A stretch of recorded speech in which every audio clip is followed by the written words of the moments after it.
First, I had the CZ P07 Duty. It was a little bit different. I'll go over some of the aesthetics that was different about it. First, the hammer back here, it was more oval shaped. It was still skeletonized, but it was oval shaped.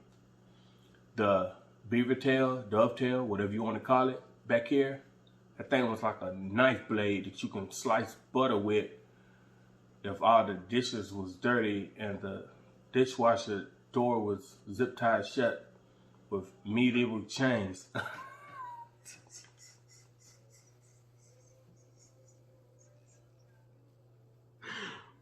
That had nothing to do with nothing. What up, peeps? It's your boy, Black 40 Cow, coming at you with another video. And in this video, I want to talk about my CZ P07 Gen2.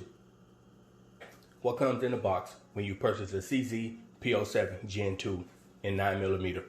You have two 15-round magazines. You obviously have the firearm. You have interchangeable back straps. Small, medium, and large. I currently have the medium installed on the firearm because it would feel best to my hands. You have a small Allen key for something on here, whatever. You get a cleaning brush, a cleaning rod. You also get a pamphlet with some information about the gun. Pause it, read it at your discretion. You got a picture of the firearm on there, and that's pretty much it. You also get a lock that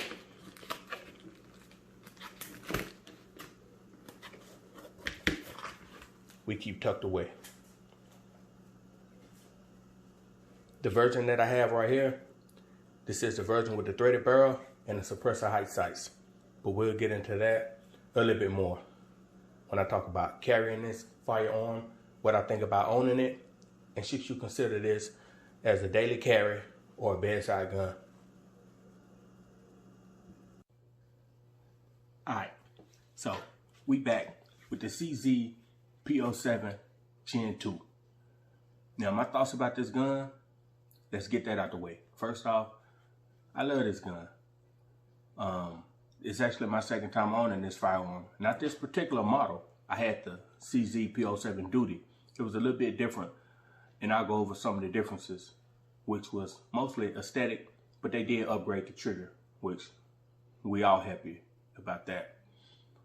First, the hammer back here. The hammer on the Duty model was more oval shaped. It was still skeletonized, but it was oval shaped. They flattened off the top right here and made it a little bit easier to just go ahead and cock that thing down on your own. The beaver tail back here. They reduced the point on this beaver tail because the beaver tail that was on the Duty model, man, that thing was something awful. That thing will cut off into you all day long, regardless of where you was carrying it at. And I'll leave that at that. The model that I have here is the model with the suppressor ready barrel and the suppressor height sights. So if you see these sights, you can see that thing sticking way up there. That way, when you put that suppressor can on there, you can still see and get an accurate sight picture. You got a large trigger guard here in case you want to shoot this thing in the wintertime with gloves on.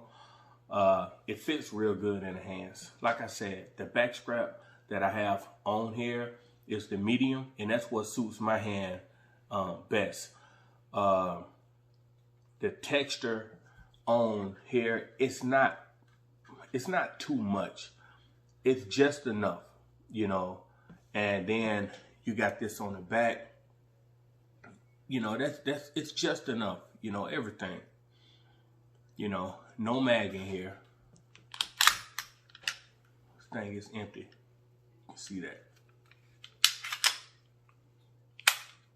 Like I said, I got the decocker on here. You can also switch that out for the safety if you prefer that. But the problem with the safety is, if you put the safety on here instead of the decocker, what happens is this thing is cocked back like this, and you will have a round in the chamber. And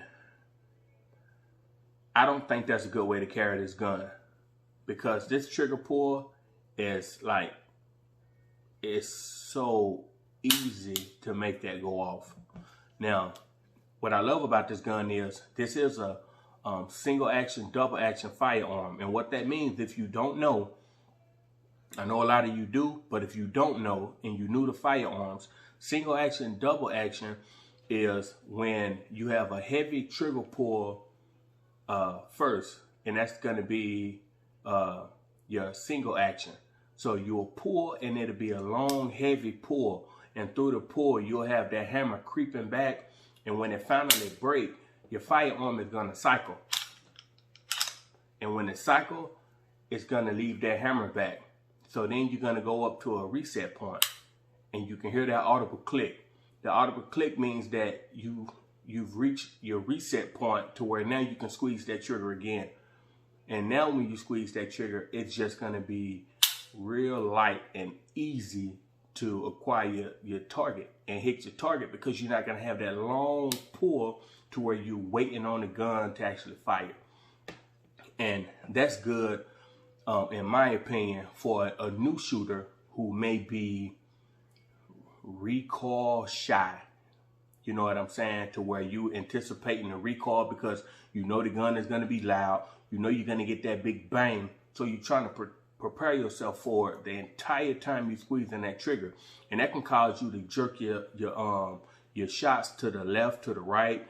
You know, you'll be way off of the paper. I've actually seen someone hit the wall before just because they wasn't used to it and they was recoil shy. And because it's a loud noise, and you'll get used to it. The more you shoot, it won't be a thing. You know, you'll quit flinching and doing all that, you know, new shooter stuff. Hopefully, this gun has night sights. It's not true night sights. They don't stay glowing all the time. But I don't know if I can get that for you. I don't know if you can see those glowing or not. I don't know. But anyway, they glow. So the way I got this thing set up, it's sitting in my safe and right beside my lamp. So my lamp is on and off throughout the day. So these things stay charged up. I'll look over in the middle of the night and I can find this gun in the middle of the night because I can see those 3 dots. So I know exactly where this thing is, and they shine for a long time. They pretty good. They decent in my opinion, and it's not something that I would say that you need to change out right away, opposed to owning a Glock to where everybody, you know, tell you to change out the sights and stuff like that. I've had the Glock 19 with factory sights on there, and I didn't have no issues. I got a Glock 27 with aftermarket night sights on there, and I never think about either one of them. You know, you get used to what you got. What I really like about this gun, the look, the cool factor of having a gun to where when you pull it out, people want to know what it is. You see so many Glocks, you see so many M&Ps and stuff like that. CZ is a brand. They don't do a lot of marketing from my understanding, but it's a gun that you end up finding a lot about through word of mouth. You know, somebody will have a CZ and they tell somebody else about it, or they'll let somebody hold it, they'll let somebody shoot it. We'll get back to you. What was I? Oh. They'll let somebody hold it, they'll let somebody shoot it, and next thing you know, you got another CZ fan. Me, I went to Academy Sports. I seen the Duty model. I thought it was a cool gun. Then I went on YouTube and I looked up the advertisement commercial for the Duty. And that had to be the coolest commercial I've ever seen in my life. I thought I was watching a Call of Duty mobile video or something like that that was created back in the day. It was pretty sweet. So I had to have that gun after that. So I do like the capacity. You know, 15+1 is nothing to sneeze at. It's in the 9mm. If you go 40 cal, you're gonna get 13+1. I hope I'm not having focusing issues. I see that thing doing a little heartbeat action in the corner. Hopefully that don't come out on the video. If it do, don't matter. I'm not redoing this. I just got off work. But it comes with two 15 round mags. They are metal mags, and the you know, these things they come out no problem. You know, it ain't no problem with that. These things gonna shoot out. You ain't gotta do no snatching, stuff like that. What else? It got a low borax, but this dovetail, beaver tail, whatever. Take it easy in the comment section. It allows this slide to ride extremely close to your hand, but you don't have to worry about no bite. And as you can see, I use my front sight post to wreck this back. That's one good thing about having these super, I call these my shack sights. Having my shack sights on here, they so tall that you can actually rack with them. But I get into something about these sights and this barrel here in just a second. Bear with me. But it got a low borax. That way, when you point this gun, it's real nice. It's real easy to bring this thing up and acquire your target. No problem at all. Yeah, it's real nice. I like that. Way better than the Glock. With my Glock, when I go to a point, it's just not as fluent as this right here. When I go to point with my Glock, I always have to adjust. You know, it's you get used to it, but I always think about it because I don't like it, even though I got a Glock.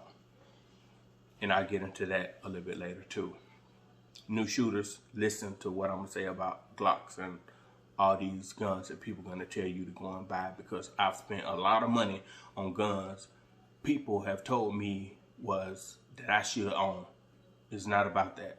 It's about what fits your hand, what fits your budget, what you like, and what you're looking for in a firearm. What do you intend on using that firearm for?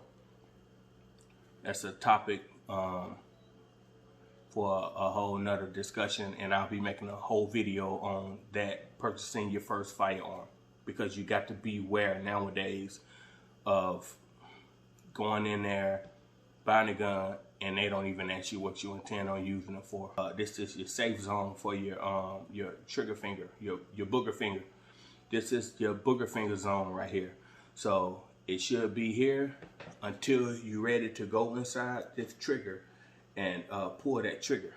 Other than that, keep that booger finger in the booger finger zone. All right. You got front serrations up here, you got rear serrations, so make it easier for you to cock this thing back. You can get a good grip on them, whether it's in the back, whether it's in the front.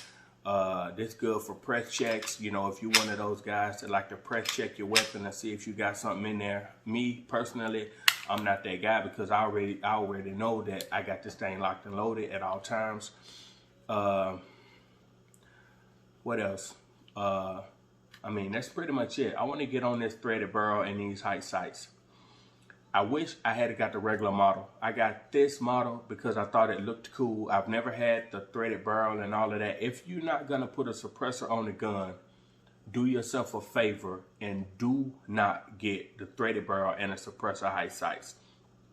It's going to limit you so much when you go to buy a holster, especially if you want to get a paddle holster for just like running to the gas station or going to the range and you want a paddle holster or something like that. It's gonna limit you so much, because it's a real nice paddle holster that I want that I can't even get because they don't make it to accommodate these sights, my shack sights.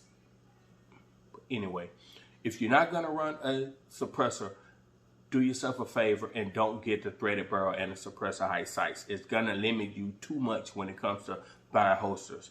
Now, I got this holster right here. Now, this holster said that it would accommodate suppressor height sights. I don't know if you can see that, how that dipped down right there. I actually had to reheat this holster and stretch that up just so that my sights would not scrub the top.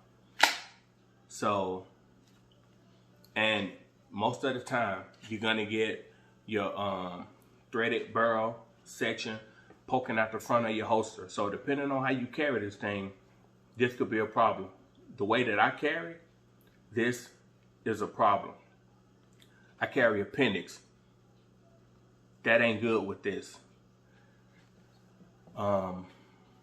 So that's something that you want to consider. So I stopped carrying this gun appendix and started carrying it strong side at 330. The problem I got with that is I got nice leather seats in my car. And every time I get up when I carry this thing in that position, I got a dent in my seat that I know is gonna break through one day. Especially if I catch one of these corners. Well, I'm not gonna catch a corner because it's gonna be down in my pants. But it's causing me problems, people. Trust me. And it'll cause you the same problems. I'm an everyday guy. I carry every day, everywhere I go. This thing is going to get in the way and it's not worth the trouble. These high sights, they're going to get in the way. They're going to limit you. This gun is already limited on the holster availability. I mean, it's a lot of holsters out there. But when you start looking at some of them, you're going to realize that, hey, you got to get a special order. And on a special order holster, you got what they call a lead time, which means you got to pay today and you get that holster in about 6 or 7 weeks. I'm not that guy. I don't even like layaway because I don't want to wait. So that's something else to consider. I'm gonna end up getting rid of this model and I'm gonna get the regular model. Now I know what you're saying. Why don't you just buy some more sights and why don't you buy another barrel and take this barrel out, take these sights off, and then you won't have to worry about that. I'm not that guy.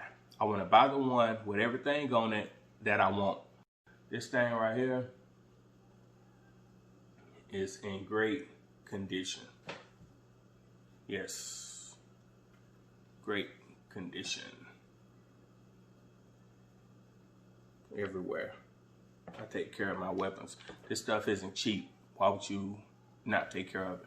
I know it's a gun and it's gonna get scratched. It's meant to be used. It's a tool, not a decorative item. But until I get a scratch on it, I'm trying to avoid scratches if I can. If it get a scratch on it, it's no big deal to me. It's a gun. I use it, whatever. But I'm not gonna intentionally do torture tests on my firearms because if I go to resell this thing, they're gonna be like, why I got buckshot dents in it? And my answer is, well, I wanted to see if it can withstand the shotgun blast.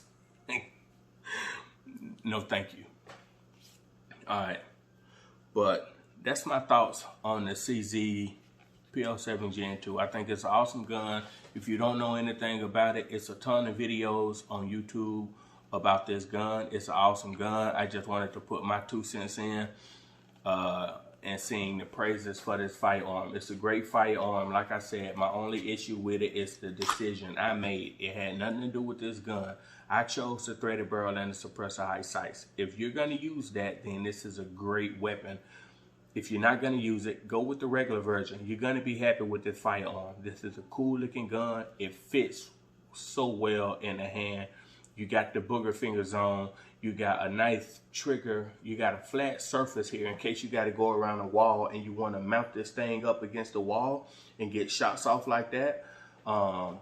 Yeah, this little surface right here is real nice for that. Getting up against the wall, pressing in, and getting shots off.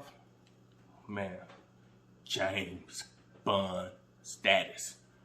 But yeah, that's my thoughts. CZ P07 Gen2. Yeah, get you one if you ain't got you one. Next video, I'm gonna be talking about my Glock 27 that I'm not gonna handle too much right now because I'm downstairs. And I ain't gonna be down here with something unloaded. Is you crazy?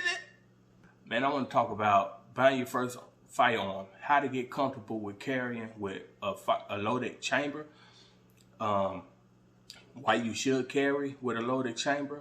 I also got story time coming about a time where an incident happened or whatever when I was pumping gas and my firearm was in the car. We'll get into that later. I know I left you hanging with that real brief, going nowhere statement, pumping gas and my firearm in the car, but you're gonna want to hear the story, so yeah, we'll get to that.